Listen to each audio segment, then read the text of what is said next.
Hi guys, welcome back to Spotaria channel.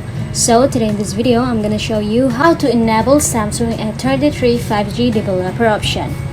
But before you continue this video, as always, I hope you like, comment and subscribe to support this channel, and don't forget to hit the notifications bell. So without any further ado, let's get started. Well guys, firstly, of course you have to go to the settings apps on your phone. Right here I'm gonna open my settings right now. And then in the settings page you have to scroll it down to the bottom and you will see the about phone option. Just go ahead.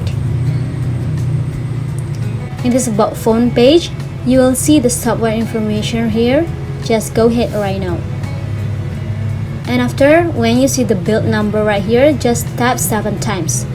1 2 3 4 5 6 7, and it will need your pattern. I'm gonna draw my pattern.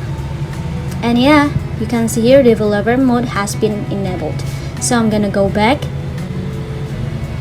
and yeah, under the about phone you will see the developer options right now. And yeah, that's it guys. I think it's enough. Thanks for watching this video. I hope this video will help you. Don't forget to leave your comment in the column below. I'll see you soon on the next one, and good luck.